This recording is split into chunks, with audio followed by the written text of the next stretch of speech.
one of Wall Street's legendary investors, Jim Rogers, who's chief executive of Rogers Holdings, and says that is precisely what we should be bracing for, meaning the recession, not the job creation, although we should be so lucky to be bracing for job creation. Jim, walk us through your logic.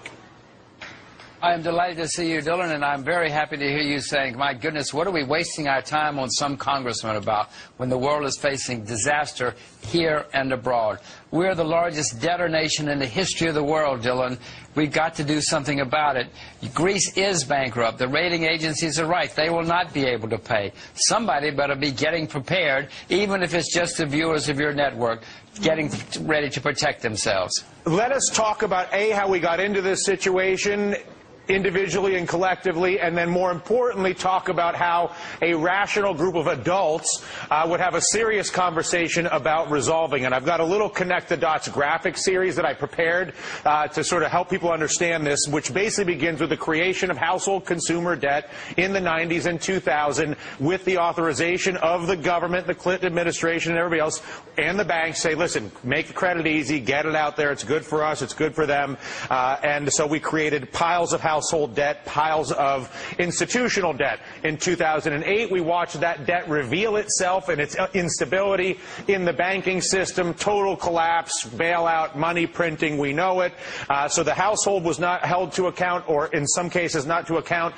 The banks not held to account at all. And the end game is the gigantic debt bubble that was created in the household and banking systems of the world ending up in the hands of world governments, whether it's Greece or in our case, the U.S. government. If you are lending money that you never had to people that could never borrow it, and your resolution is to make it somebody else's problem, how do you begin to solve a problem like that? And can you do it without writing down the debt, Jim? Dylan, it's astonishing to me that grown-ups can say, and in Washington they do say, the solution to too much debt and too much consumption is more debt and more consumption. No, that's not the solution to the problem. The solution to the problem is cutting spending and writing off the debt. When people are bankrupt, they're bankrupt, Dylan. Face facts.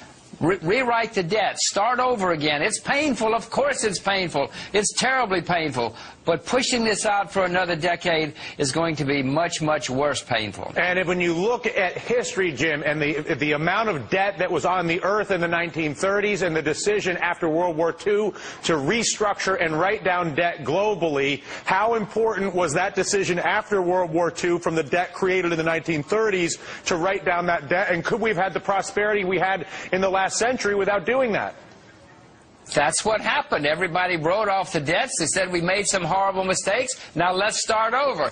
Dylan, the same thing happened in Scandinavia in the early 90s. Everybody went bankrupt. They had a horrible time, but they wrote everything off. They started over, and Scandinavia has boomed for the past 15 or 20 years. This solution we're trying in the U.S. and in Europe is not going to work. It never has. Why do you think they're even bothering to attempt it? The people that are involved with this are not inherently stupid. They're not inherently malicious. What are they thinking that we're not? Who said they're not inherently stupid?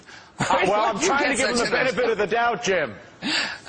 Okay, fine. No, what they're trying to do is push the can down to the next election. All they want to do is get reelected and hope this problem goes away somehow. This has never worked. It's not going to work now. It seems that the biggest barrier to having a serious conversation among grown men and women about resolving a real problem, it sucks, it's terrible, it's awful, we've been here before, we'll be here again, is to have the conversation about writing down the debt and cutting down the spending. You and I both know that the political influence of the giant banks is massive and that they have a lot to lose if we were to restructure the debt. How big of a barrier are the big banks, Wells Fargo, JP Morgan, to having this write-down conversation? It's not just the big banks here, it's the big banks in Europe too. When the banks get in trouble, they call up and say, save me, save me, save me, save me. I found it outrageous that American taxpayers who've saved their money, done nothing wrong for the past 20 years, suddenly are getting bills from Washington saying, you got to bail out some people who didn't pay their mortgages on time, who did the wrong thing. Likewise in Europe, if I were a German or a Dutch taxpayer, and all of a sudden I got a government bill from saying, you got to pay for some Greeks down on the beach drinking ouzo, I would be furious. This is bad economics. It's bad. Politicians don't care about morality, but it's horrible economics. Why should you and I and the people in America who've done things right suddenly pay for people who've done things wrong? And you know, Dylan, in America, all the people who've saved are really getting abused now because we're earning that much interest.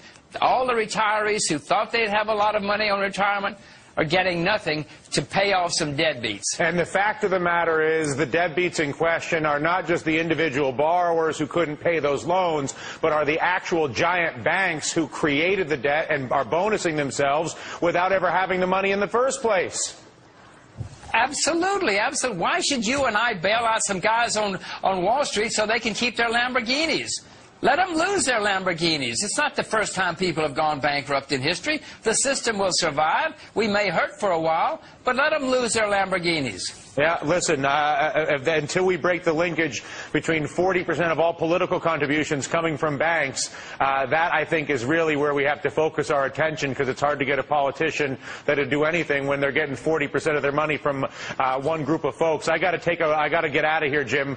I really am grateful for the opportunity to have this conversation, incredibly grateful for the potency of your message and helping people understand the message that obviously I try to bring every day here. Thank you.